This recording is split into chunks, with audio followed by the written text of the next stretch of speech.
सुन रहे हैं जगत गुरु तत्वदर्शी संत रामपाल जी महाराज द्वारा लिखी पुस्तक जीने की राह का पेज नंबर 17। गीता अध्याय 4 श्लोक 34 में स्पष्ट किया है कि उस तत्व ज्ञान को तत्वदर्शी संत जानते हैं। उनको दंडवत प्रणाम करने से, नम्रता पूर्वक प्रश्न करने से वे तत्व ज्ञान को जानने वाले ज्ञानी महात्मा तुझे तत्व ज्ञान का उपदेश करेंगे। वह तत्व ज्ञान जिसे ऊपर की वाणी में निर्गुण रासा कहा है, नहीं मिलने से सर्व साधक जन्म मरण के चक्र में रह गए। मार्कंडेय ऋषि ब्रह्म साधना कर रहा था। श्रीमद् भगवद गीता अध्याय 8 श्लोक 16 में कहा है कि ब्रह्म लोक में गए साधक भी पुनरावर्ती अर्थात बार बार जन्म मरण के चक्र में ही रहते हैं। पूर्व शब्द की वाणी संख्या 4। असंख्य जन्म तो है मरता होगे, जीवित क्यों ना मरे रे। द्वादश मध्य महल मठ बोरे, बहुर न देह धरे रे।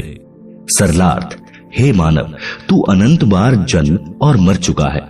सत्य साधना कर तथा जीवित मर।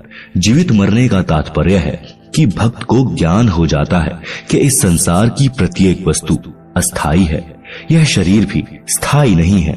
जन्म मृत्यु का बखेड़ा भी भयंकर है। इस संसार में दुख के अतिरिक्त कुछ नहीं है। मानव शरीर प्राप्त करके मोक्ष प्राप्त नहीं किया तो पशु जैसा जीवन जिया। जैसे गीता अध्याय 7 श्लोक 29 में कहा है कि जो साधक केवल जरा अर्थात वृद्धावस्था के कष्ट तथा मरण के दुख से ही मुक्ति के लिए जो साधनारत है, वे तत्ब्रह्म को तथा संपूर्ण अध्यात्म को तथा कर्मों को जानते हैं। इसी प्रकार तत्व ज्ञान होने के पश्चात मानव को अनावश्यक वस्तुओं की इच्छा नहीं होती। तंबाकू, शराब, मांस सेवन नहीं करता। नाच गाना मूर्खों का काम लगता है। जैसा भोजन मिल जाए उसी में संतुष्ट रहता है। आत्म कल्याण कराने के लिए साधक विचार करता है कि यदि मैं सत्संग में नहीं आऊंगा तो गुरुजी के दर्शन नहीं कर पाऊंगा। सत्संग विचार न सुनने से मन फिर से विकार करने लगेगा। वह साधक सर्व कार्य छोड़कर सत्संग सुनने के लिए चल पड़ता है। वह विचार करता है कि हम प्रतिदिन सुनते हैं तथा देखते हैं कि छोटे छोटे बच्चों को छोड़कर पिता संसार से चला जाता है, मर जाता है। बड़े बड़े पूंजीपति दुर्घटना में मर जाते हैं। सर्व संपत्ति जो सारे जीवन में जोड़ी थी उसे छोड़कर चले जाते हैं। दोबारा उस संपत्ति को संभालने नहीं आते। मृत्यु से पहले एक दिन भी कार्य छोड़ने का दिल नहीं करता था। अब परमानेंट कार्य छूट गया। एक कथा। आज भाई को फुर्सत। एक भक्त सत्संग में जाने लगा, दीक्षा ले ली, ज्ञान सुना और भक्ति करने लगा। अपने मित्र से भी सत्संग में चलने तथा भक्ति करने के लिए प्रार्थना की, परंतु दोस्त नहीं माना। कह देता है कि कार्य से फुर्सत यानी खाली समय नहीं है। छोटे छोटे बच्चे हैं, इनका पालन पोषण भी करना है। काम छोड़कर सत्संग में जाने लगा तो सारा धंधा चौपट हो जाएगा। आप सुन रहे हैं जगत गुरु तत्वदर्शी संत रामपाल जी महाराज द्वारा लिखी पुस्तक जीने की राह का पेज नंबर 18। वह सत्संग में जाने वाला भक्त जब भी सत्संग में चलने के लिए अपने मित्र से कहता तो वह यही कहता कि अभी काम से फुर्सत नहीं है। 1 वर्ष पश्चात उस मित्र की मृत्यु हो गई। उसकी अर्थी उठाकर कुल के लोग तथा नगरवासी चले। साथ साथ सैकड़ों नगर मोहल्ले के व्यक्ति भी साथ साथ चले। सब बोल रहे थे कि राम नाम सत्य है, सत्य बोले गत्य है। भक्त कह रहा था कि राम नाम तो सत्य है, परंतु आज भाई को फुर्सत है। नगरवासी कह रहे थे कि सत्य बोले गत्य है। भक्त कह रहा था कि आज भाई को फुर्सत है। अन्य व्यक्ति उस भक्त से कहने लगे कि ऐसे मत बोल, इसके घर वाले बुरा मानेंगे। भक्त ने कहा कि मैं तो ऐसे ही बोलूंगा। मैंने इस मूर्ख से हाथ जोड़कर प्रार्थना की थी कि सत्संग में चल, कुछ भक्ति कर ले। ये कहता था कि अभी फुर्सत अर्थात खाली समय नहीं है, आज इसको परमानेंट फुर्सत है। छोटे छोटे बच्चे भी छोड़ चला, जिनके पालन पोषण का बहाना करके परमात्मा से दूर रहा। भक्ति करता तो खाली हाथ नहीं जाता, कुछ भक्ति धन लेकर जाता। बच्चों का पालन पोषण तो परमात्मा करता है। भक्ति करने से साधक की आयु भी परमात्मा बढ़ा देता है। भक्तजन ऐसा विचार करके भक्ति करते हैं, कार्य त्याग कर सत्संग सुनने जाते हैं। भक्त विचार करते हैं कि परमात्मा न करे हमारी मृत्यु हो जाए, फिर हमारे कार्य कौन करेगा।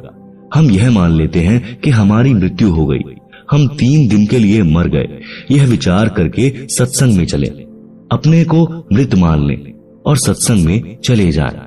वैसे तो परमात्मा के भक्तों का कार्य बिगड़ता नहीं, फिर भी हम मान लेते हैं कि हमारी गैर हाजिरी में कुछ कार्य खराब हो गया तो 3 दिन बाद जाकर ठीक कर लेंगे। यदि वास्तव में टिकट कट गई अर्थात मृत्यु हो गई तो परमानेंट कार्य बिगड़ गया, फिर कभी ठीक करने नहीं आ सकते। इस स्थिति को जीवित मरना कहते हैं। वाणी का शेष सरलार्थ।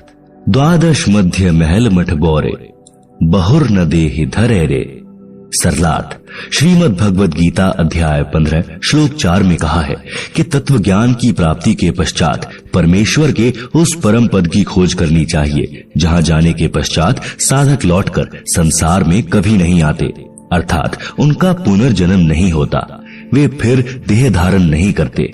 सूक्ष्म वेद की यह वाणी यही स्पष्ट कर रही है कि वह परम धाम द्वादश अर्थात 12वें द्वार को पार करके उस परम धाम में जाया जाता है।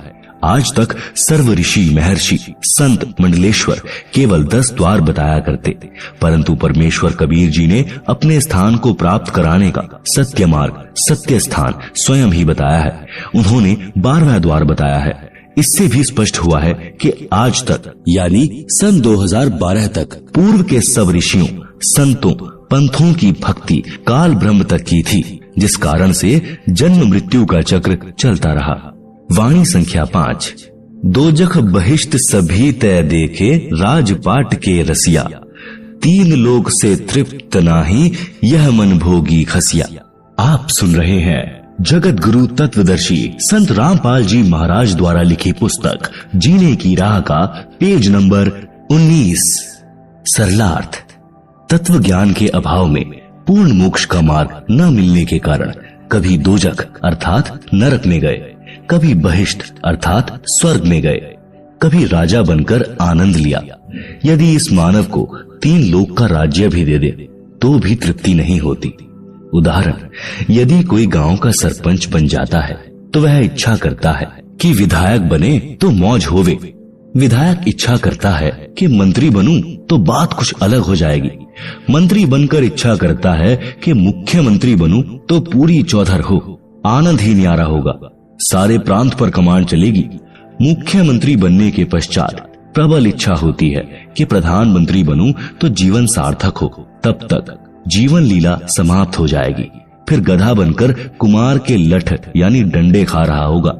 इसीलिए तत्व ज्ञान में समझाया है कि काल ब्रह्म द्वारा बनाई गई स्वर्ग नरक तथा राजपाट प्राप्ति की भूल भुलैया में सारा जीवन व्यर्थ कर दिया, कहीं संतोष नहीं हुआ। यह मन ऐसा खुसरा यानी हिजड़ा है।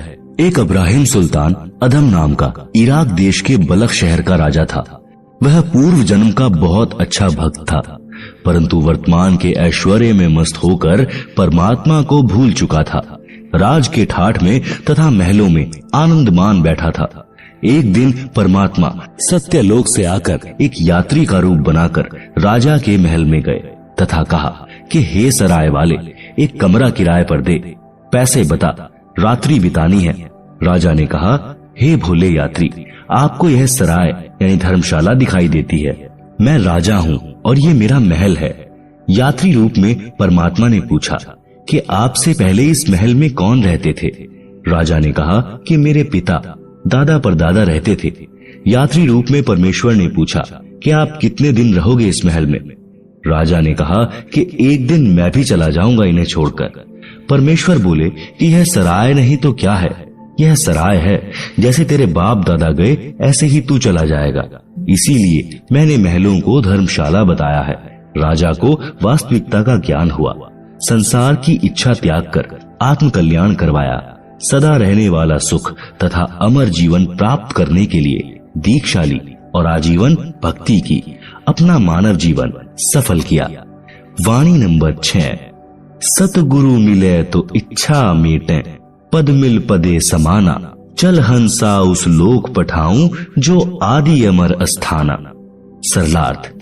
यदि तत्वदर्शी संत सद्गुरु मिले तो उपरोक्त ज्ञान बताकर काल ब्रह्म के लोक की सर्व वस्तुओं से तथा पदों से इच्छा समाप्त करके पद मिल पदे समाना इसमें एक पद का अर्थ है पद्धति अर्थात शास्त्र विधि अनुसार साधना। दूसरे पद का अर्थ है परम पद यानी पदवी। सद्गुरु शास्त्र विधि अनुसार पद्धति बताकर परमेश्वर के उस परम पद की प्राप्ति करवा देता है जहाँ जाने के पश्चात साधक फिर लौटकर संसार में कभी नहीं आते। हे भक्त, चल तुझे उस लोक में भेज दूं जो आदि अमर स्थान है अर्थात गीता अध्याय 18 श्लोक 62 में वर्णित सनातन परम धाम है जहाँ पर परम शांति है। आप सुन रहे हैं जगत गुरु तत्वदर्शी संत रामपाल जी महाराज द्वारा लिखी पुस्तक जीने की राह का पेज नंबर 20 वाणी संख्या 7। चार मुक्ति जहाँ चंपी करती, माया हो रही दासी, दास गरीब अभय पद पर से मिले राम अविनाशी। सरलार्थ, उस सनातन परम धाम में परम शांति तथा अत्यधिक सुख है। काल ब्रह्म के लोक में चार मुक्ति मानी जाती हैं, जिनको प्राप्त करके साधक अपने को धन्य मानता है, परंतु वे स्थायी नहीं हैं। कुछ समय उपरांत पुण्य समाप्त होते ही फिर 84 लाख प्रकार की योनियों में कष्ट उठाता है, परंतु उस सत्य लोक में चारों मुक्ति वाला सुख सदा बना रहेगा। माया आपकी नौकरानी बनकर रहेगी। संत गरीबदास जी ने बताया है कि अमर लोक में जाने के पश्चात प्राणी निर्भय हो जाता है और उस सनातन परम धाम में वह अविनाशी राम अर्थात परमेश्वर मिलेगा। इसलिए पूर्ण मोक्ष के लिए शास्त्रानुकूल भक्ति करनी चाहिए, जिससे उस भगवान तक जाया जा सकता है। उपरोक्त वाणी तथा पूर्वोक्त विवरण से स्पष्ट हुआ कि श्री ब्रह्मा जी, श्री विष्णु जी तथा शिव जी और इनके पिता काल ब्रह्म अर्थात क्षर पुरुष व अक्षर पुरुष सर्व राम अर्थात प्रभु नाशवान है। केवल परम अक्षर ब्रह्म ही अविनाशी राम अर्थात प्रभु है। इस परमेश्वर की भक्ति से ही परम शांति तथा सनातन परम धाम अर्थात पूर्ण मोक्ष प्राप्त होगा, जहाँ पर चार मुक्ति का सुख सदा रहेगा। माया अर्थात सर्व सुख सुविधाएं साधक के नौकर की तरह हाजिर रहती हैं। सूक्ष्म वेद में परमात्मा कबीर जी ने कहा है कि माया दासी संत की उभय दे आशीष, विलसी और लातों छड़ी सुमर सुमर जगदीश। भावार्थ, सर्व सुख सुविधाएं धन से होती हैं। वह धन शास्त्र विधि अनुसार भक्ति करने वाले संत भक्त की भक्ति का स्वतः होने वाला, जिसको प्राप्त करना उद्देश्य नहीं, वह फिर भी अवश्य प्राप्त होता है, बाय प्रोडक्ट होता है। जैसे जिसने गेहूं की फसल बोई तो उसका उद्देश्य गेहूं का अन्न प्राप्त करना है, परंतु भूष अर्थात चारा भी अवश्य प्राप्त होता है। चारा तोड़ा गेहूं के अन्न का बाय प्रोडक्ट है। इसी प्रकार सत्य साधना करने वाले को अपने आप धन माया मिलती है, साधक उसको भोगता है, वह चरणों में पड़ी रहती है, अर्थात धन का अभाव नहीं रहता, अपितु आवश्यकता से अधिक प्राप्त रहती है। परमेश्वर की भक्ति करके माया का भी आनंद भक्त संत प्राप्त करते हैं तथा पूर्ण मोक्ष भी प्राप्त करते हैं। उसी प्रसंग को आगे बढ़ाते हैं कि मानव शरीर प्राप्त प्राणी को अपना उद्देश्य याद रखना चाहिए, भक्ति करके अपना कल्याण करवाना चाहिए। सूक्ष्म वेद में लिखा है कि राग आसावरी शब्द नंबर 71, यह सौदा फिर नाही संतो, यह सौदा फिर नाही, लोहे जैसा ताव जात है, काया देह सराही। तीन लोक और भुवन चतुर्दश, सब जग सौदे आही, दुगने तिगुने किए चौगुने, किन्हू मूल गवाही। आप सुन रहे हैं जगत गुरु तत्वदर्शी संत रामपाल जी महाराज द्वारा लिखी पुस्तक जीने की राह का पेज नंबर 21। भावार्थ, जैसे दो व्यापारी यानी बिजनेसमैन दूर किसी शहर में सौदा करने गए और 5-5 लाख रुपए मूलधन ले गए। एक ने अपने धन का सदुपयोग किया, धर्मशाला या होटल में किराए पर कमरा लिया, सामान खरीदा और महंगे मोल बेचा, जिससे उसने 20 लाख रुपए और कमा लिए। 2 वर्ष में वापिस अपने घर आ गया, सब जगह प्रशंसा हुई और धनी बन गया। दूसरे ने भी होटल या धर्मशाला में कमरा किराए पर लिया, शराब पीने लगा, वैश्याओं के नृत्य देखता, खाता और सो जाता। उसने अपना मूलधन 5 लाख रुपए भी नष्ट कर दिया। वापस घर आया तो ऋण यानी कर्जा हो गया। जिससे 5 लाख रुपए उधार लेकर गया था, उसने अपने रुपए मांगे। ना देने पर उसको अपना मजदूर रखा, उससे अपना 5 लाख का धन पूरा किया। उपरोक्त वाणी का यही तात्पर्य है। 3 लोक यानी स्वर्ग लोक, पाताल लोक तथा पृथ्वी लोक में जितने भी प्राणी हैं, वे सब अपना राम नाम का सौदा करने आए हैं। किसी ने तो दुगना, 3 गुना, 4 गुना धन कमा लिया, अर्थात पूर्ण संत से दीक्षा लेकर मनुष्य जीवन के श्वासों की पूंजी जो मूल धन है, उसको सत्य भक्ति करके बढ़ाया। अन्य व्यक्ति जिसने भक्ति नहीं की या शास्त्र विधि त्याग कर मनमाना आचरण किया या अनधिकारी गुरु से दीक्षा लेकर भक्ति की, उसको कोई लाभ नहीं मिलता।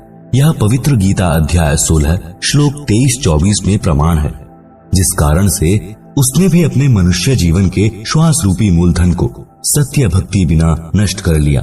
भक्ति न करने से हानि का अन्य विवरण। शब्द नंबर 71 का शेष। यह दम टूटे पिंडा फूटे, हो लेखा दरगाह माही, उस दरगाह में मार पड़ेगी, जम पकड़ेंगे बाही। नर नारायण देही पाए कर, फेर 84 जाही, उस दिन की मोह डरनी लागे, लज्जा रह के नाही। जा सतगुरु की मैं बलिहारी, जो जामन मरण मिटाही, कुल परिवार तेरा कुटुंब कबीला, मसलित एक ठहराही।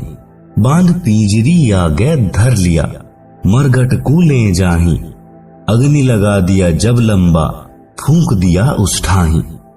पुराण उठा फिर पंडित आए, पीछे गरुड़ पढ़ाही।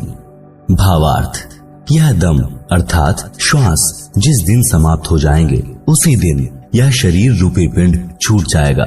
फिर परमात्मा के दरबार में पाप पुण्यों का हिसाब होगा। भक्ति न करने वाले या शास्त्र विरुद्ध भक्ति करने वाले को यम के दूत भुजा पकड़कर ले जाएंगे, चाहे कोई किसी देश का राजा भी क्यों ना हो। उसकी पिटाई की जाएगी। संत गरीबदास को परमेश्वर कबीर जी मिले थे, उनकी आत्मा को ऊपर लेकर गए थे। सर्व ब्रह्मांडों को दिखाकर, संपूर्ण अध्यात्म ज्ञान समझाकर वापस शरीर में छोड़ा था।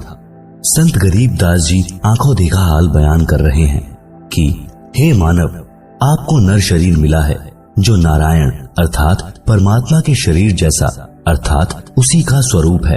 अन्य प्राणियों को यह सुंदर शरीर नहीं मिला। इसके मिलने के पश्चात प्राणी को आजीवन भगवान की भक्ति करनी चाहिए। ऐसा परमात्मा स्वरूप शरीर प्राप्त करके सत्य भक्ति न करने के कारण फिर 84 लाख वाले चक्र में जा रहा है। धिक्कार है तेरे मानव जीवन को। मुझे तो उस दिन की चिंता बनी है। डर लगता है कि कहीं भक्ति कम बने और उस परमात्मा के दरबार में पता नहीं इज्जत रहेगी या नहीं। मैं तो भक्ति करते करते भी डरता हूँ कि कहीं भक्ति कम न रह जाए। आप तो भक्ति ही नहीं करते। यदि करते हो तो शास्त्र विरुद्ध कर रहे हो। तुम्हारा तो बुरा हाल होगा। और मैं तो राय देता हूँ कि ऐसा सतगुरु चुनो जो जन्म मरण के दीर्घ रोग को मिटा दे, समाप्त कर दे। जो सत्य भक्ति नहीं करते उनका क्या हाल होता है मृत्यु के पश्चात। आसपास के कुल के लोग इकट्ठे हो जाते हैं। फिर सबकी एक ही मसलक अर्थात राय बनती है कि इसको उठाओ। उठाकर शमशान घाट पर ले जाकर फूंक देते हैं। लाठी या जली की खोद यानी ठोकर मार मार कर छाती तोड़ते हैं। संपूर्ण शरीर को जला देते हैं। जो कुछ भी जेब में होता है उसको निकाल लेते हैं। फिर शास्त्र विधि त्याग कर मनमाना आचरण कराने और करने वाले उस संसार से चले गए। जीव के कल्याण के लिए गुरु गरुड़ पुराण का पाठ करते हैं। आप सुन रहे हैं जगत गुरु तत्वदर्शी संत रामपाल जी महाराज द्वारा लिखी पुस्तक जीने की राह का पेज नंबर 22। तत्व ज्ञान यानी सूक्ष्म वेद में कहा है कि अपना मानव जीवन पूरा करके वह जीव चला गया। परमात्मा के दरबार में उसका हिसाब होगा। वह कर्मानुसार कहीं गधा कुत्ता बनने की पंक्ति में खड़ा होगा। मृत्यु के पश्चात गरुड़ पुराण का पाठ उसके क्या काम आएगा। यह व्यर्थ का शास्त्र विरुद्ध क्रियाक्रम है। उस प्राणी का मनुष्य शरीर रहते उसको भगवान के संविधान का ज्ञान करना चाहिए था, जिससे उसको अच्छे बुरे का ज्ञान होता और वह अपना मानव जीवन सफल करता। प्रेत शिला पर जाय विराजे, फिर पितरों पिंड भराही, बहुर श्राद्ध खान कुआं आया, काग भये कली माही। भावार्थ है कि मृत्यु उपरांत उस जीव के कल्याण अर्थात गति कराने के लिए की जाने वाली शास्त्र विरुद्ध क्रियाएं व्यर्थ हैं। जैसे गरुड़ पुराण का पाठ करवाया, उस मरने वाले की गति अर्थात मोक्ष के लिए, फिर अस्थियां गंगा में प्रवाहित की उसकी गति यानी मोक्ष करवाने के लिए, फिर 13वीं या 17वीं को हवन व भंडारा यानी लंगर किया उसकी गति कराने के लिए। पहले प्रत्येक महीने 1 वर्ष तक महीना क्रिया करते थे उसकी गति कराने के लिए, फिर छठे महीने छमाही क्रिया करते थे उसकी गति कराने के लिए, फिर वर्षी क्रिया करते थे उसकी गति कराने के लिए, फिर उसकी पिंडोदक क्रिया कराते थे उसकी गति कराने के लिए। श्राद्ध निकालते हैं अर्थात श्राद्ध क्रिया कराते हैं। श्राद्ध वाले दिन पुरोहित भोजन स्वयं बनाता है और कहता है कि कुछ भोजन मकान की छत पर रखो, कहीं आपका पिता कौवा यानी कि काग न बन गया हो। जब कौवा भोजन खा जाता तो कहते हैं कि तेरे पिता या माता आदि जो मृत्यु को प्राप्त हो चुका है, जिसके हेतु यह सर्व क्रिया की गई है और यह श्राद्ध किया गया है, वह कौवा बना है, इसका श्राद्ध सफल हो गया। इस उपरोक्त विवरण से स्पष्ट हुआ कि वह व्यक्ति जिसका उपरोक्त क्रियाक्रम किया था वह कौवा बन चुका है। आप सुन रहे हैं जगत गुरु तत्वदर्शी संत रामपाल जी महाराज द्वारा लिखी पुस्तक जीने की राह का पेज नंबर 23। श्राद्ध करने वाले पुरोहित कहते हैं कि श्राद्ध करने से वह जीव 1 वर्ष तक तृप्त हो जाता है, फिर 1 वर्ष में श्राद्ध फिर करना है। विचार करें, जीवित व्यक्ति दिन में 3 बार भोजन करता था, अब 1 दिन भोजन करने से 1 वर्ष तक कैसे तृप्त हो सकता है? यदि प्रतिदिन छत पर भोजन रखा जाए तो वह कौवा प्रतिदिन ही भोजन खाएगा। दूसरी बात, मृत्यु के पश्चात की गई सर्व क्रियाएं गति यानी मोक्ष कराने के उद्देश्य से की गई थी। उन ज्ञानहीन गुरुओं ने अंत में कौवा बनवाकर छोड़ा। वह प्रेत शिला पर प्रेत योनि भोग रहा है। पीछे से गुरु और कौवा मौज से भोजन कर रहा है। पिंड भराने का लाभ बताया है कि प्रेत योनि छूट जाती है। मान ले प्रेत योनि छूट गई, फिर वह गधा या बैल बन गया तो क्या गति कराई? नर से फिर पशुआ कीजिए, गधा बैल बनाई, 56 भोग कहाँ मन बोरे, कहीं कुर्डी चरने जाई। भावार्थ, मनुष्य जीवन में हम कितने अच्छे अर्थात 56 प्रकार के भोजन खाते हैं। भक्ति न करने से या शास्त्र विरुद्ध साधना करने से गधा बनेगा, फिर ये 56 प्रकार के भोजन कहाँ प्राप्त होंगे? कहीं कुर्डियों यानी रूढ़ी पर पेट भरने के लिए घास खाने जाएगा। इसी प्रकार बैल आदि आदि पशुओं की योनियों में कष्ट पर कष्ट उठाएगा। जय सतगुरु की संगत करते सकल कर्म कट जाएं, अमरपुरी पर आसन होते जहां धूप ना छाई। भावार्थ, संत गरीबदास ने परमेश्वर कबीर जी से प्राप्त सूक्ष्म वेद में आगे कहा है कि यदि सतगुरु यानी तत्वदर्शी संत की शरण में जाकर दीक्षा लेते तो उपरोक्त सर्व कर्मों के कष्ट कट जाते, अर्थात न प्रेत बनते, न गधा, न बैल बनते। अमरपुरी पर आसन होता, अर्थात गीता अध्याय 18 श्लोक 62 तथा अध्याय 15 श्लोक 4 में वर्णित सनातन परम धाम प्राप्त होता, परम शांति प्राप्त हो जाती, फिर कभी लौटकर संसार में नहीं आते, अर्थात जन्म मरण का कष्टदायक चक्र सदा के लिए समाप्त हो जाता। उस अमर लोक यानी सत्य लोक में धूप छाया नहीं है, अर्थात जैसे धूप दुखदायी हुई तो छाया की आवश्यकता पड़ी, उस सत्यलोक में केवल सुख है, दुख नहीं है। सुरत निरत मन पवन पयाना, शब्द शब्द समाई, गरीब दास गलतान महल में मिले कबीर गोसाई। भावार्थ, संत गरीब दास जी ने कहा है कि मुझे कबीर परमेश्वर मिले हैं। आप सुन रहे हैं जगत गुरु तत्वदर्शी संत रामपाल जी महाराज द्वारा लिखी पुस्तक जीने की राह का पेज नंबर 24। मुझे सुरत निरत मन तथा श्वास पर ध्यान रखकर नाम का स्मरण करने की विधि बताई, जिस साधना से सतलोक में हो रही शब्द धुनी को पकड़कर सतलोक में चला गया, जिस कारण से सत्यलोक यानी शाश्वत स्थान में अपने महल में आनंद से रहता हूँ। क्योंकि सत्य साधना जो परमेश्वर कबीर जी ने संत गरीबदास को जो बताई थी और उस स्थान यानी सत्यलोक को गरीबदास जी परमेश्वर के साथ जाकर देख कर आए थे, जिस कारण से विश्वास के साथ कहा कि मैं जो शास्त्रानुकूल साधना कर रहा हूँ यह परमात्मा ने बताई है, जिस शब्द अर्थात नाम का जाप करने से मैं अवश्य पूर्ण मोक्ष प्राप्त करूंगा, इसमें कोई संशय नहीं रहा। जिस कारण से मैं यानी गरीबदास सत्यलोक में बने अपने महल यानी विशाल घर में जाऊंगा, जिस कारण से निश्चिंत तथा गलतान यानी महल प्राप्ति की खुशी में मस्त हूँ, क्योंकि मुझे पूर्ण गुरु स्वयं परमात्मा कबीर जी अपने लोक से आकर मिले हैं। गरीबदास जी कहते हैं, अजब नगर में ले गए हमको सतगुरु आन, झिलके बिंब अगाध गति सूते चादर तान। भावार्थ, गरीबदास जी ने बताया है कि सतगुरु अर्थात स्वयं परमेश्वर कबीर जी अपने निज धाम सत्यलोक से आकर मुझे साथ लेकर अजब यानी अद्भुत नगर में अर्थात सत्यलोक में बने शहर में ले गए। उस स्थान को आंखों देखकर मैं परमात्मा के बताए भक्ति मार्ग पर चल रहा हूँ, सत्य नाम सार नाम की साधना कर रहा हूँ, इसलिए चादर तान कर सो रहा हूँ, अर्थात मेरे मोक्ष में कोई संदेह नहीं है। चादर तान कर सोना, निश्चिंत होकर रहना, जिसका कोई कार्य शेष न हो और कोई चादर ओढ़ कर सो रहा हो, तो गांव में कहते हैं कि अच्छा चादर तान कर सो रहा है, क्या कोई कार्य नहीं है। इसी प्रकार गरीबदास जी ने कहा है कि अब बड़े बड़े महल बनाना व्यर्थ लग रहा है, अब तो उस सत्यलोक में जाएंगे जहाँ बने बनाए विशाल भवन हैं, जिनको हम छोड़कर गलती करके यहाँ काल के मृत्यु लोक में आ गए हैं। अब दांव लगा है, सत्य भक्ति मिली है तथा तत्व ज्ञान मिला है।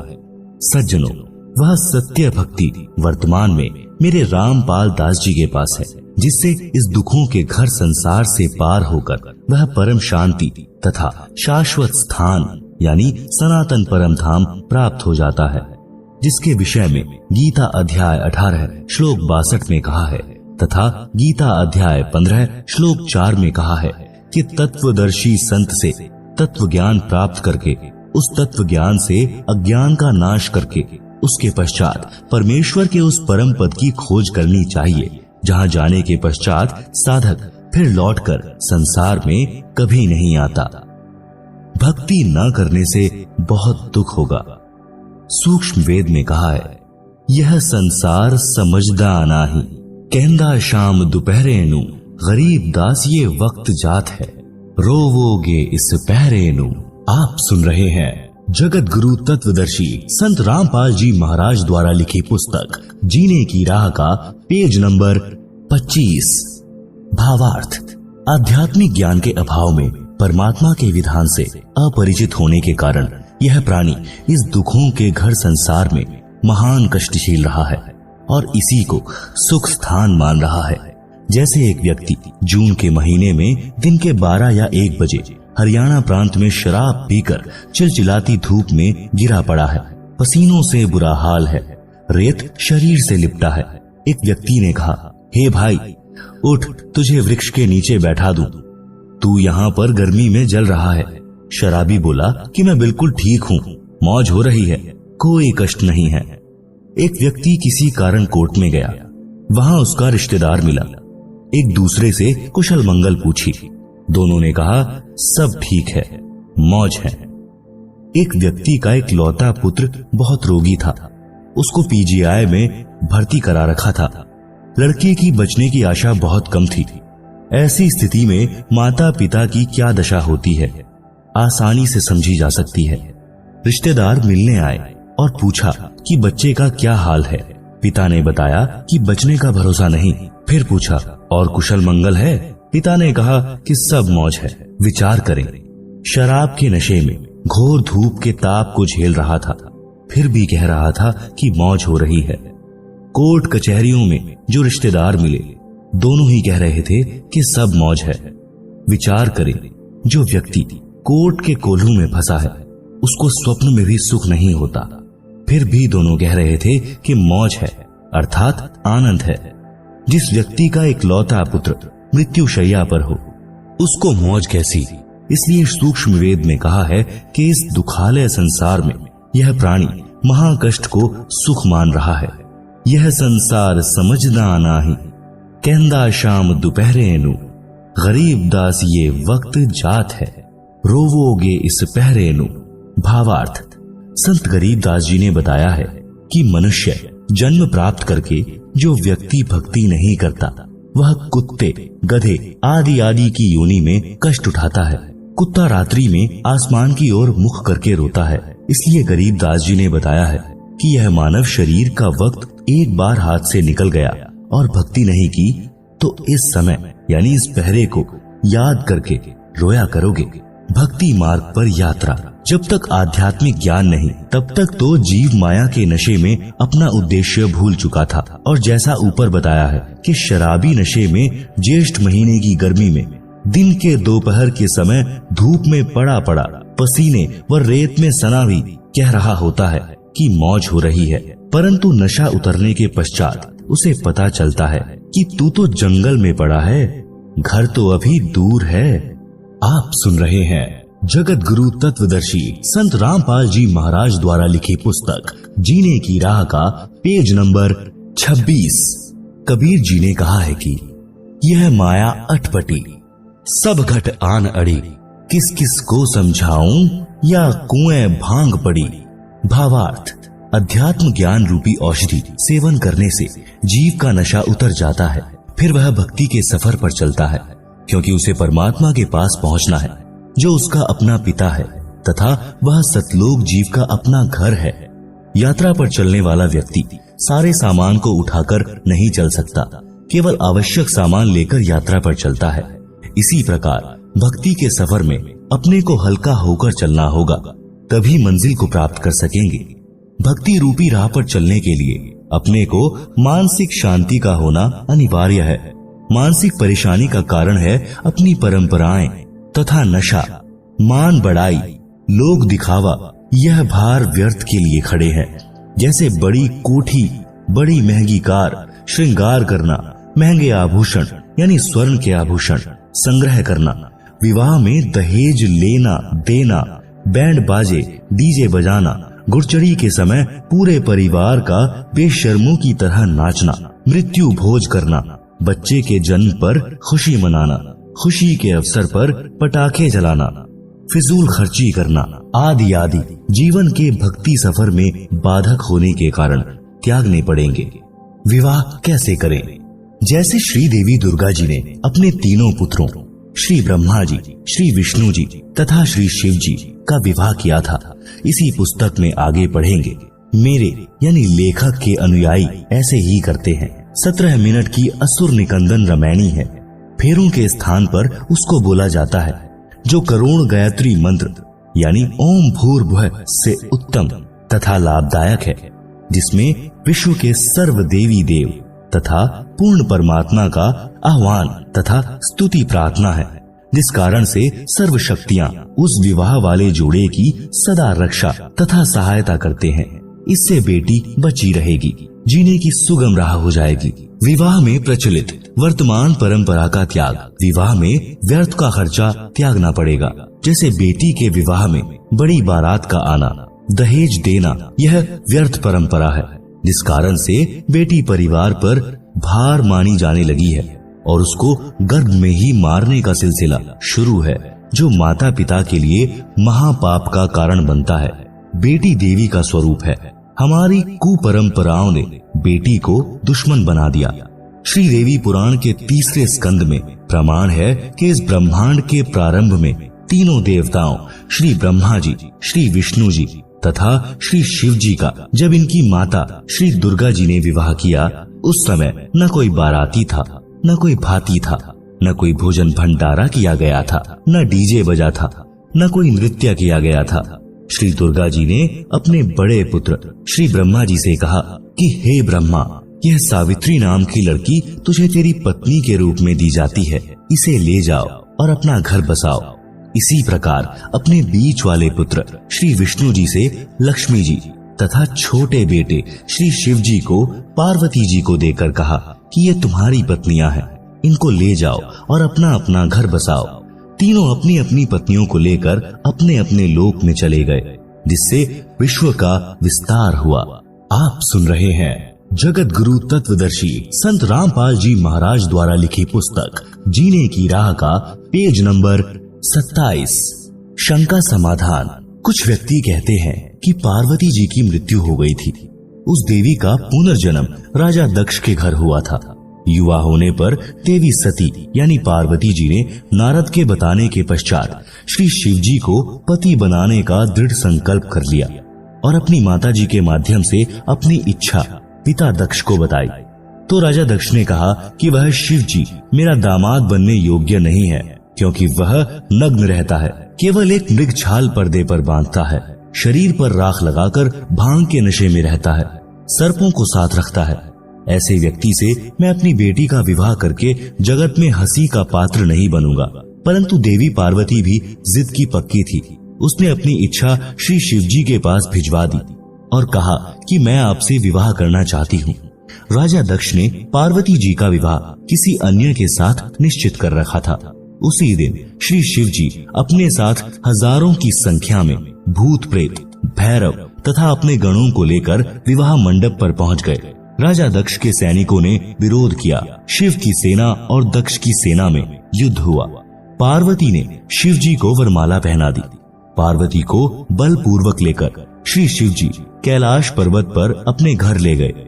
कुछ व्यक्ति कहते हैं कि देखो, श्री शिव जी भी भव्य बारात लेकर पार्वती से विवाह करने आए थे, इसलिए बारात की परंपरा पुरातन है, इसलिए बारात बिना विवाह की शोभा नहीं होती। इसका उत्तर यह है कि यह विवाह नहीं था, यह तो प्रेम प्रसंग था। श्री शिव जी बारात नहीं सेना लाए थे, पार्वती को बलपूर्वक उठाकर ले जाने के लिए। विवाह की पुरातन परंपरा श्री देवी महापुराण के 3 स्कंद में है, जो ऊपर बता दी है। बेटियों तथा बेटों को चाहिए कि अपने माता पिता जी की इच्छा अनुसार विवाह करे। प्रेम विवाह महाक्लेश का कारण बन जाता है। जैसे भगवान शिव जी और पार्वती जी का किसी बात पर मनमुटाव हो गया। शिव जी ने पार्वती जी से पत्नी व्यवहार बंद कर दिया तथा बोलचाल भी बंद कर दी। पार्वती ने सोचा कि अब यह घर मेरे लिए नरक हो गया है, इसलिए कुछ दिन अपनी माँ के पास चली जाती हूँ। पार्वती जी अपने पिता दक्ष के घर मायके में चली गई। उस दिन राजा दक्ष ने एक हवन यज्ञ का आयोजन किया हुआ था। राजा दक्ष ने अपनी बेटी का सत्कार नहीं किया तथा कहा कि आज क्या लेने आई हो, देख लिया उसका प्रेम, चली जा घर से। पार्वती जी ने अपनी माता से श्री शिव जी के नाराज होने की कथा बता दी थी। माता ने अपने पति दक्ष को सब बताया था। पार्वती जी को अब न मायके में स्थान था न ससुराल में। प्रेम विवाह ने ऐसी गंभीर परिस्थिति उत्पन्न कर दी कि दक्ष पुत्री को आत्महत्या के अतिरिक्त कोई विकल्प नहीं देखा और राजा दक्ष के विशाल हवन कुंड में जलकर मर गई। धार्मिक अनुष्ठान का नाश किया, अपना अनमोल मानव जीवन खोया, पिता का नाश कराया, क्योंकि जब श्री शिव जी को पता चला तो वे अपनी सेना लेकर पहुंचे और अपने ससुर दक्ष जी की गर्दन काट दी। बाद में बकरे की गर्दन लगाकर जीवित किया। उस प्रेम विवाह ने कैसा घमासान मचाया। शिव सेना को बारात बताकर कुप्रथा को जन्म दिया गया है और यह प्रसंग प्रेम विवाह रूपी कुप्रथा का जनक है, जो समाज के नाश का कारण है। विवाह जो सुप्रथा से हुआ वह आज तक सुखी जीवन जी रहे हैं, जैसे श्री ब्रह्मा जी तथा श्री विष्णु जी। आप सुन रहे हैं जगत गुरु तत्वदर्शी संत रामपाल जी महाराज द्वारा लिखी पुस्तक जीने की राह का पेज नंबर 28। विवाह करने का उद्देश्य। विवाह का उद्देश्य केवल संतानोत्पत्ति करना है। फिर पति पत्नी मिलकर परिश्रम करके बच्चों का पालन करते हैं, उनका विवाह कर देते हैं, फिर वे अपना घर बसाते हैं। इसके अतिरिक्त प्रेम विवाह समाज में अशांति का बीज बोना है, समाज बिगाड़ की चिंगारी है। प्रेम प्रसंग कैसा होता है? उत्तर, जो चरित्रहीन लड़के लड़की होते हैं वे चलते समय अजीबोगरीब एक्टिंग करते हैं। उन लजमारों की दृष्टि भी टेढ़ी मेढ़ी चलती है।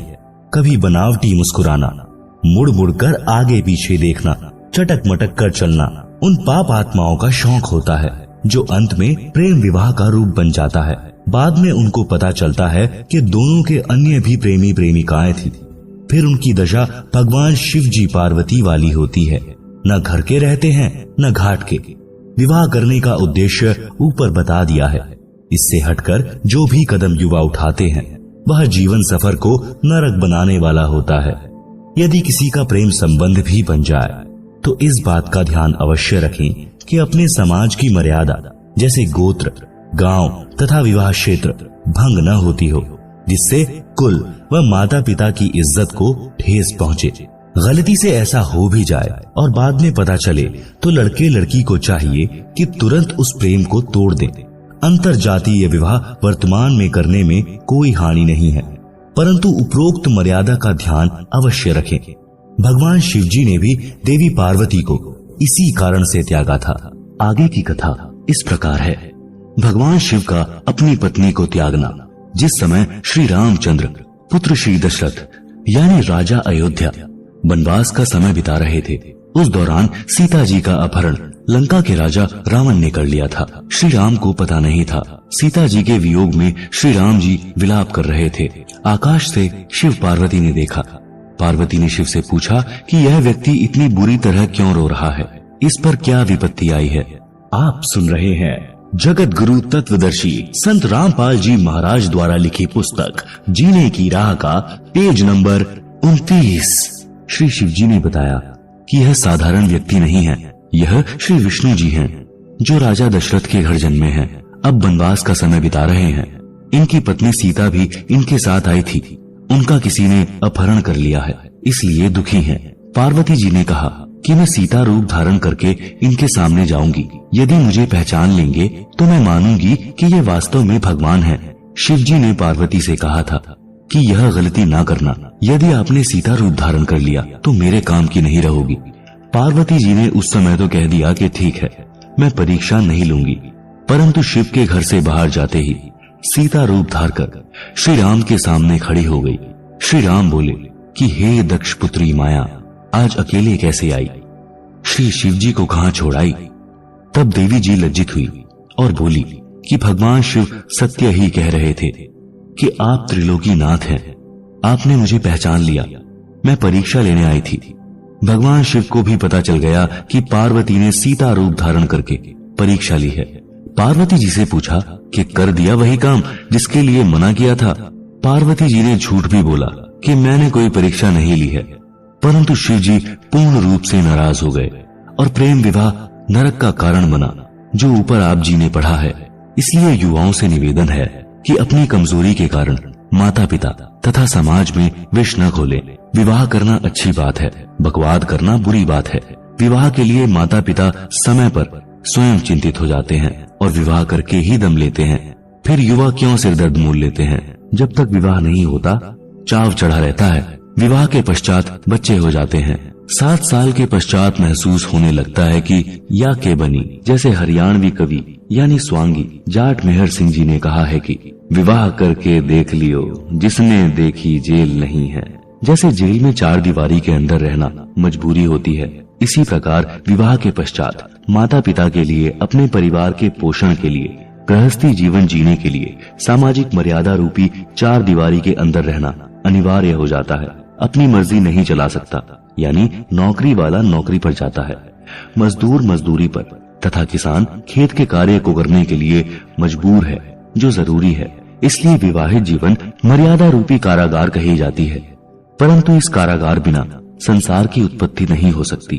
अपने माता पिता जी ने भी विवाह किया, अपने को अनमोल मनुष्य शरीर मिला। इस शरीर में भक्ति करके मानव मोक्ष प्राप्त कर सकता है, जो विवाह का ही वरदान है।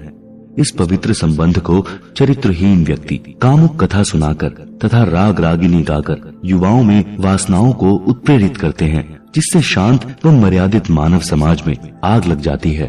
आप सुन रहे हैं जगत गुरु तत्वदर्शी संत रामपाल जी महाराज द्वारा लिखी पुस्तक जीने की राह का पेज नंबर 30, जिस कारण से कई परिवार उजड़ जाते हैं। जैसे समाचार पत्रों में पढ़ने को मिलता है कि युवक तथा युवती ने गांव में प्रेम करके नाश का बीज बो दिया। लड़की वालों ने अपनी लड़की को बहुत समझाया, परंतु गंदी फिल्मों से प्रेरित लड़की ने एक नहीं मानी। परिवार वालों ने लड़की की हत्या कर दी, जिस कारण से लड़की का भाई, पिता, माता तथा भाभी भी जेल गए। आजीवन कारागार हो गई। उन दोनों ने प्रेम प्रसंग रूपी अग्नि से परिवार जला दिया, बसे बसाए घर का नाश कर दिया। अन्य बहुत से उदाहरण हैं, जिनमें ऑनर किलिंग का मुकदमा बनने से फांसी तक सजा का प्रावधान है। हे युवा बच्चों, विचार करो, माता पिता आपसे क्या क्या उम्मीद लिए जीते हैं, आपको पढ़ाते हैं, पालते हैं। आप सामाजिक मर्यादा को भूलकर छोटी सी भूल के कारण महान गलती करके जीवन नष्ट कर जाते हो। इसलिए बच्चों को सत्संग सुनना अनिवार्य है। सामाजिक ऊंच नीच का पाठ पढ़ाना आवश्यक है, जिसका लगभग अभाव हो चुका है। एक प्रश्न, बारात का प्रचलन कैसे हुआ? उत्तर, राजा लोगों से प्रारंभ हुआ। वे लड़के के विवाह में सेना लेकर जाते थे। रास्ते में राजा की सुरक्षा के लिए सेना जाती थी, जिसका सब खर्च लड़की वाला राजा वहन करता था। सेठ साहूकार दहेज में अधिक आभूषण तथा धन देते थे। वे गांव के अन्य गरीब वर्ग के व्यक्तियों को दिहाड़ी पर ले जाते थे, जो सुरक्षा के लिए होते थे। उनको पहले दिन लड़के वाला अपने घर पर मिठाई खिलाता था। लड़की वाले से प्रत्येक रक्षक को एक चांदी का रुपया तथा एक पीतल का गिलास दिलाया जाता था। जो गरीब वर्ग अपनी गाड़ी तथा बैल ले जाते थे, उनको कुछ अधिक राशि का प्रलोभन दिया जाता था। पहले जंगल अधिक होते थे, यातायात के साधन नहीं थे। इस प्रकार यह एक परंपरा बन गई। उस समय अकाल गिरते थे, लोग निर्धन होते थे। कोई धनी अकेला मिल जाता था तो उसको लूटना आम बात थी। इस कारण से बारात रूपी सेना का प्रचलन हुआ। फिर यह एक लोक दिखावा परंपरा बन गई, जिसकी अब बिल्कुल आवश्यकता नहीं है। एक और प्रश्न, भात तथा न्योंदा न्योंदार कैसे चला? उत्तर, उसका मूल भी बारात का आना, दहेज का देना, बारात ले जाने के लिए लड़के वाले द्वारा मिठाई खिलाना, लड़की वाले के लिए भी उस बारात के लिए मिठाई तथा रुपया गिलास देना आदि के कारण भात तथा न्योता यानी न्योंदा प्रथा प्रारंभ हुई। न्योता समूह में गांव तथा आसपास गवांड गांव के प्रेमी प्यारे व्यक्ति होते हैं, जिसके लड़के या लड़की का विवाह होता था तो अकेला परिवार खर्च वहन नहीं कर सकता था। उसके लिए लगभग 100 या अधिक सदस्य उस समूह में होते हैं। जिसके बच्चे का विवाह होता था तो सब सदस्य अपनी वित्तीय स्थिति अनुसार न्योता यानी धनराशि विवाह वाले के पिता को देते थे। कोई 100 रुपए, कोई 200 रुपए, कोई कम, कोई अधिक, जो एक प्रकार का निशुल्क उधार होता है। उस पर ब्याज नहीं देना पड़ता। सबका न्योते का धन लिखा जाता है।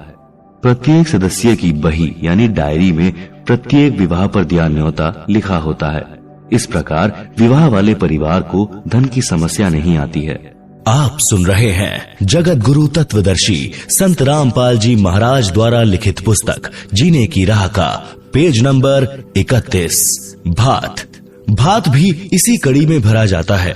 बहन के बच्चों के विवाह में कुछ कपड़े तथा नकद धन देना यानी भाई द्वारा की गई सहायता भात कहा जाता है, जो धन बहन को लौटाना नहीं होता। जिन बहनों के भाई नहीं हैं, वे उस दिन अति दुखी होती हैं, एकांत में बैठकर रोती हैं। पीलिया। लड़की को संतान उत्पन्न होने पर मायके वालों की ओर से जच्चा के लिए घर का देशी शुद्ध घी, कुछ गोंद यानी घी, आटा भूनकर गोला, अजवाइन, काली मिर्च का मिश्रण गोंद कहलाता है।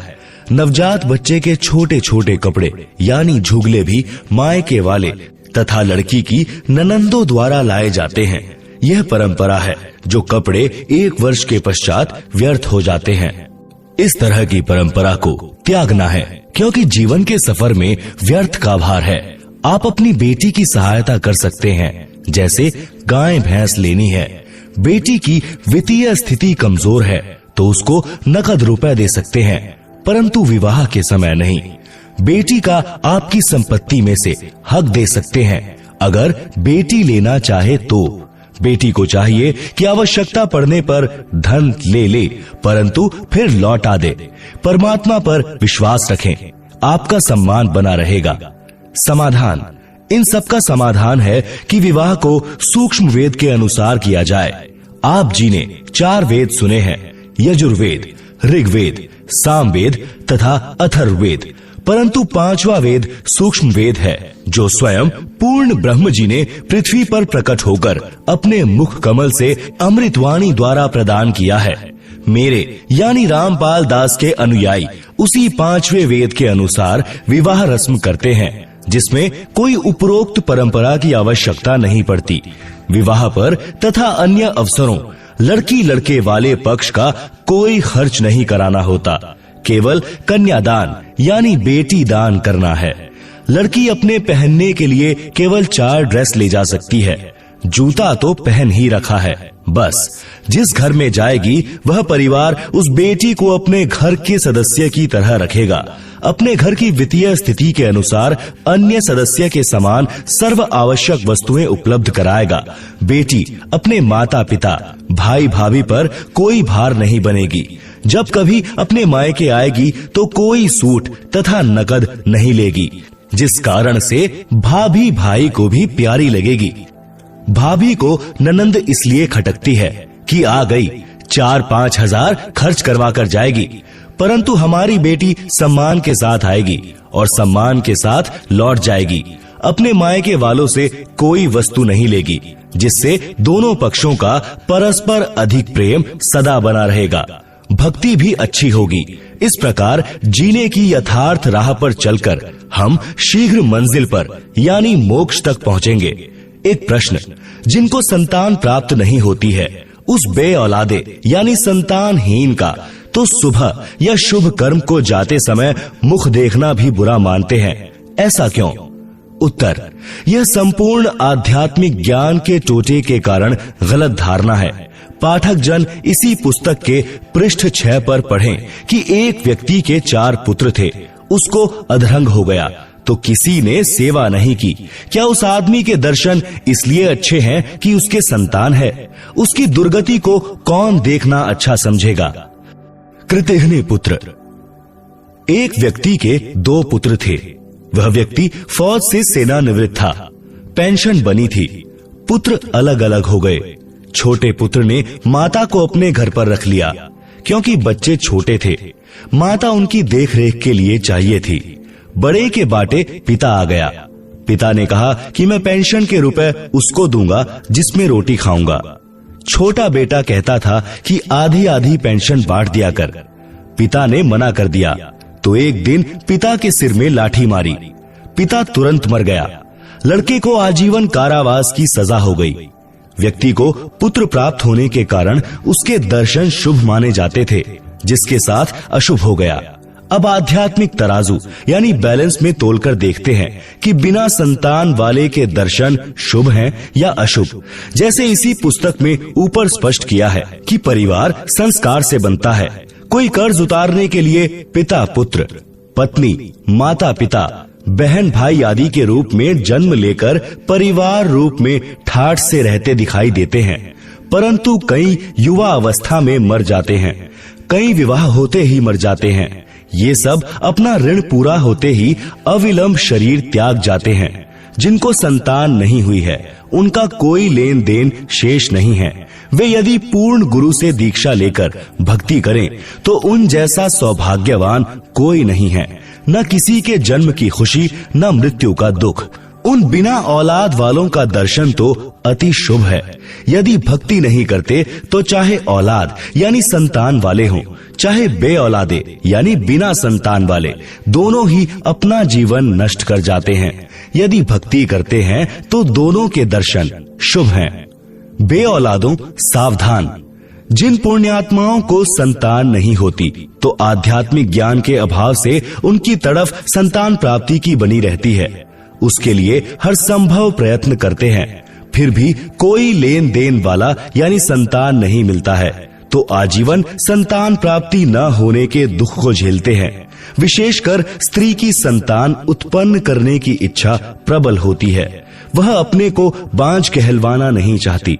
भले ही जांच करके डॉक्टर बता देते हैं कि आप में बांझ के कोई लक्षण नहीं है, विधाता की लीला है, परंतु तत्व ज्ञानहीन स्त्री इसी तड़फ में मर जाती है। भक्ति न करने के कारण उसका अगला जन्म कुतिया का होता है। फिर जम के दूत उसे कहते हैं कि बहन जी, अब संतान पैदा करके सारी कसर निकाल ले। एक ब्यात में 8 जामेगी यानी जन्म देगी। फिर अगला जन्म तेरा सूरी का होगा। एक बार में 12 संतान को जन्म देगी और 7-8 ब्यात करेगी। संतान की सारी भूख मिटा लिए। हे पुण्यात्मा, पाठक भाई बहनों, अध्यात्म ज्ञान को समझो, मानव जीवन को सफल बनाओ, जीने की राह समारो यानी निर्बाध बनाओ। यानी पूर्ण गुरु से दीक्षा लेकर भक्ति करके कल्याण करवाओ। विवाह में ज्ञानहीन नाचते हैं।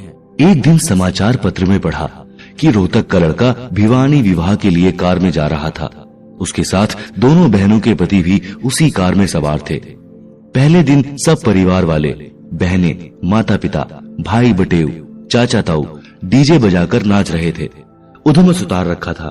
कलानौर के पास दूल्हे वाली गाड़ी बड़े ट्राले से टकराई। सर्वकार के यात्री मारे गए, दूल्हा मरा, दोनों बहनें विधवा हुई, एक ही पुत्र था, सर्वनाश हो गया। अब नाच लो डीजे बजाकर। परमात्मा की भक्ति करने से ऐसे संकट टल जाते हैं। इसलिए मेरे रामपाल दास के अनुयायियों को सख्त आदेश है कि परमात्मा से डरकर कार्य करो, सामान्य विधि से विवाह करो। इस गंदे लोक यानी काल के लोक में एक पल का विश्वास नहीं कि कब बिजली गिर जाए। एक कथा, संतों की शिक्षा। एक गांव का व्यक्ति पहली बार श्री नानक देव जी के पास गया। उसने देखा कि संत जी मायूस अवस्था में एकांत में बैठे थे, स्मरण कर रहे थे। उस आदमी ने सतनाम वाहेगुरु बोला। श्री नानक जी ने भी उत्तर दिया, भोजन करवाया, ज्ञान विचार सुनाए। वह व्यक्ति चला गया। एक दिन फिर वही व्यक्ति आया और बोला, महाराज जी आप कभी खुश दिखाई नहीं देते, क्या कारण है? संत नानक जी ने कहा कि न जाने काल की कर डारे, किस विधि ढल जा पासावे, जिन्हाते सिरते मौत खुड़कदी, उन्हानु केड़ा हांसावे। भावार्थ, संत नानक जी ने कहा कि हे भाई, इस मृत्यु लोक में सब नाशवान है, पता नहीं किसकी जाने की बारी कब आ जाए। इसलिए जिनके सिर पर मौत गर्ज रही हो, उस व्यक्ति का नाचना गाना, हंसी मजाक कैसे अच्छा लगेगा। मूर्ख या नशे वाला व्यक्ति इस गंदे लोक में खुशी मनाता है। जैसे एक व्यक्ति की पत्नी को विवाह के 10 वर्ष पश्चात पुत्र हुआ, उसके उत्पन्न होने की खुशी में लड्डू बनाए, बैंड बाजे बजाए, उधमस उतार दिया। अगले वर्ष जन्मदिन को ही मृत्यु हो गई। कहाँ तो जन्मदिन की खुशी की तैयारी थी, कहाँ रोआ पीटी शुरू हो गई। घर नरक बन गया। अब मना लो खुशी। वह व्यक्ति सच्चाई सुनकर कांप गया और बोला कि हे प्रभु, आपकी बातें सत्य हैं, परंतु क्या आप कभी खुशी नहीं मनाते? आप सुन रहे हैं जगत गुरु तत्वदर्शी संत रामपाल जी महाराज द्वारा लिखी पुस्तक जीने की राह का पेज नंबर 34।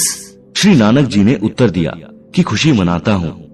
साध मिले साढ़े शादी हुंदी, बिछुड़दा दिलगीरी वे, अखदे नानक सुनो जिहाना, मुश्किल हाल फकीरी वे। भावार्थ, जब मेरे शिष्य सत्संग सुनने आते हैं तो साध संगत को देखकर मेरे को खुशी होती है कि सब भक्ति पर लगे हैं, कोई विचलित नहीं हुआ है। जब ये सत्संग के पश्चात जाते हैं तो मायूसी छा जाती है कि कहीं कोई सिर फिरा इनको भ्रमित करके परमात्मा से दूर न कर दे।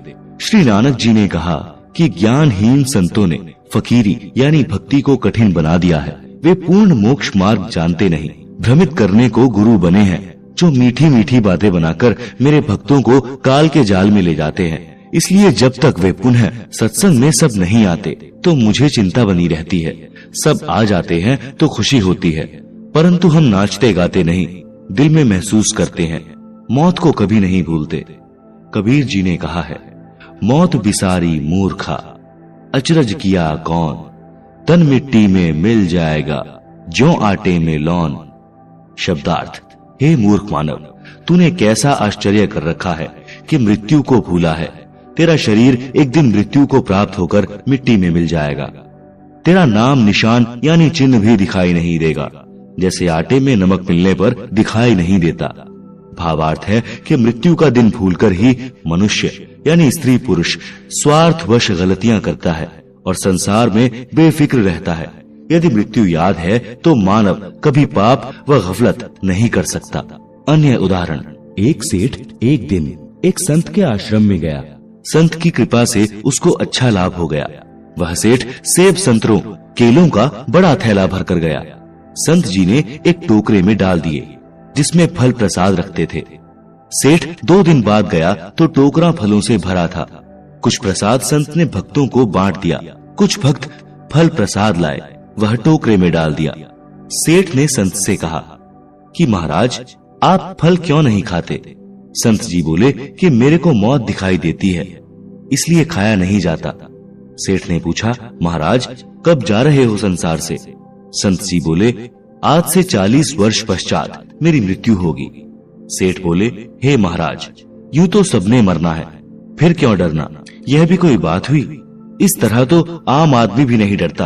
आप क्या बात कर रहे हो? सेठ जी दूसरे तीसरे दिन आए और इसी तरह की बात करें।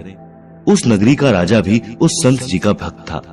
संत जी ने राजा से कहा कि आपकी नगरी में किरोड़ी मल सेठ है, चंदन की लकड़ी की दुकान है, उसको फांसी की सजा सुना दो और 1 महीने बाद चांदवी 14 को फांसी का दिन रख दो। जेल में सेठ की कोठरी यानी कक्ष में फलों की टोकरी भरी रहे तथा दूध का लोटा 1 सेर यानी 1 किलोग्राम का भरा रहे। खाने को खीर, हलवा, पूरी, रोटी तथा सब्जी देना।